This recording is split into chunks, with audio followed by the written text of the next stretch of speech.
people will do all sorts of things for some attention. Whether it's flashing riches on social media, being the class clown, or just being a performer, sometimes all people want is your attention.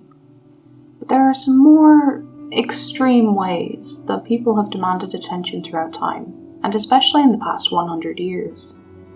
In the age of catfishing, extreme attention seeking, and the ability to go viral with 2 words, cases like the one I'm about to tell you are becoming less shocking. While they may be becoming the norm, this case is one which will turn your stomach with rage. Hey guys, it's Freaky Informer, and today I'm covering a case of Munchausen by internet. This case will have depictions of cancer and other medical teams, so if that's something that upsets you, I'm afraid this video isn't for you. Thanks for your support, and be sure to let me know your thoughts in the comments.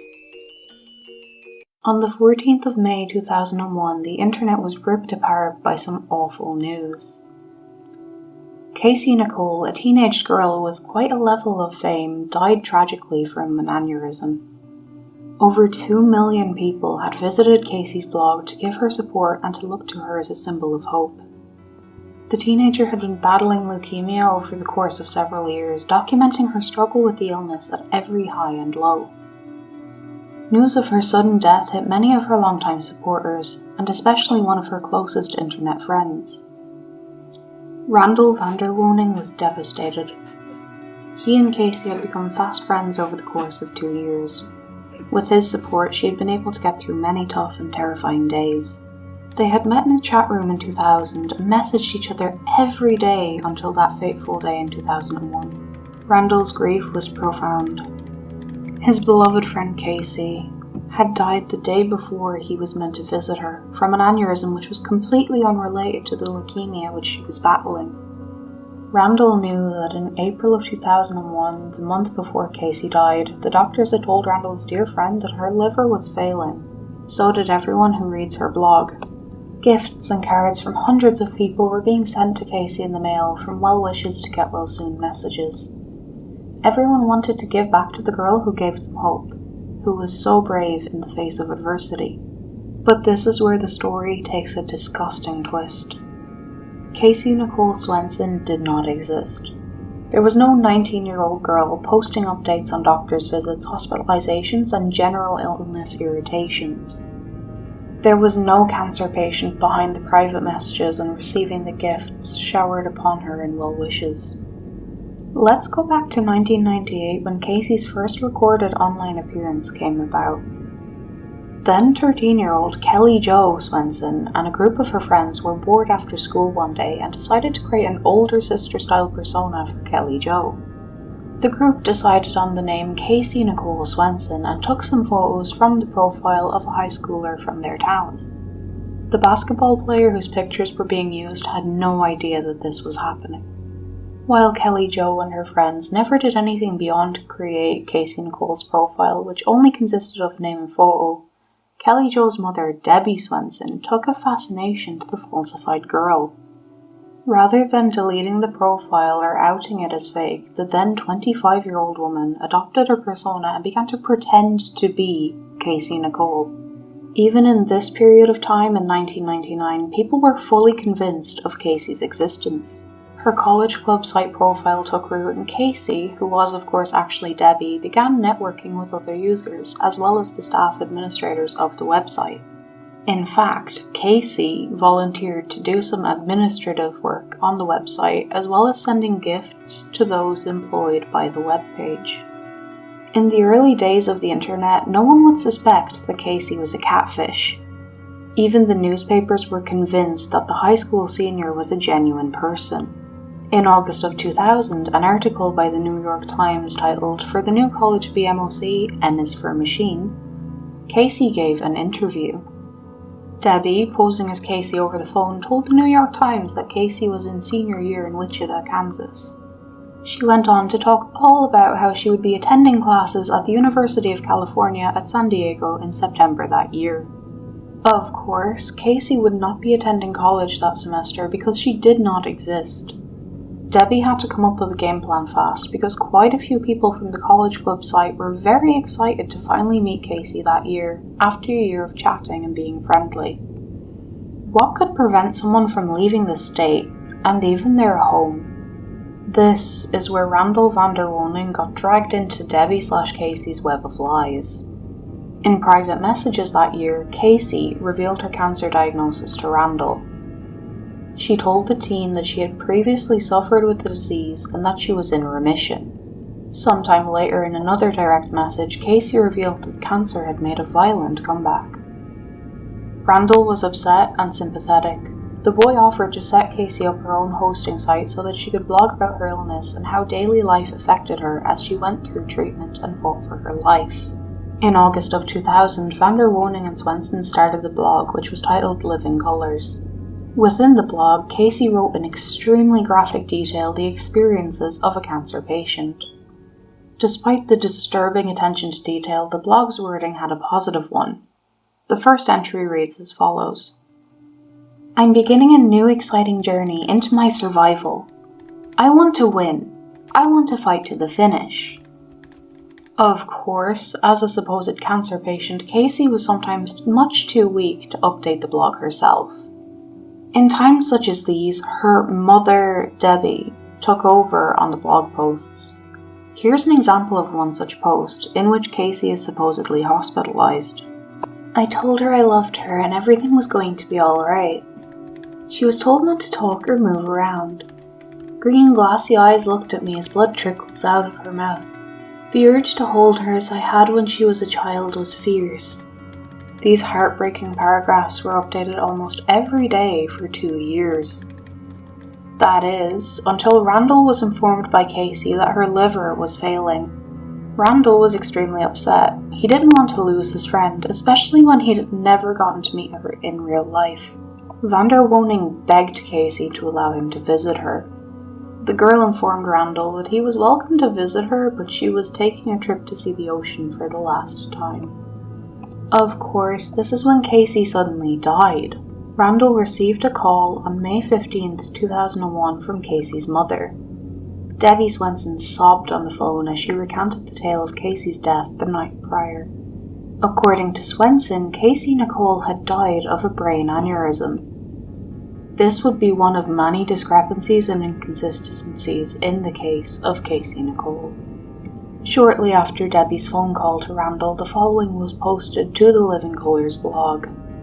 Thank you for the love, the joy, the laughter, and the tears. We shall love you always and forever. Kaycee Nicole passed away May 14, 2001 at the age of 19. This is where suspicions began to arise in forums online. For 2 years, millions had been absorbed by Kaycee's words in her blog posts, but quite a few had noticed oddities in Kaycee's story, especially as details arose after the 19-year-old's sudden death. Now, I'm going to go through some of the discrepancies and timeline which pointed towards fakery, before going into Debbie's motivations for fabricating Kaycee Nicole. The first suspicious event I'm going to broach is the immediate events after Kaycee's announced death. When Debbie phoned Randall on the 15th of May 2001, the day after Kaycee supposedly died, the woman informed Randall that Kaycee had died of an aneurysm. How would she have known this in less than 24 hours? The results of an autopsy often take between 24 hours and 6 weeks to come back. If Kaycee died later in the evening, how would Debbie have known that it was an aneurysm in much less than 24 hours? What's even more critical is Debbie's claims of the following day, the 16th of May. This would have been only 2 days after Kaycee's death, but Debbie claimed that by the 16th, Kaycee had already had a funerary procession and had already been cremated. It's customary in most countries, America included, to have the funeral 3 days after a person's death. Even if that timeline cannot be disputed, other claims cannot.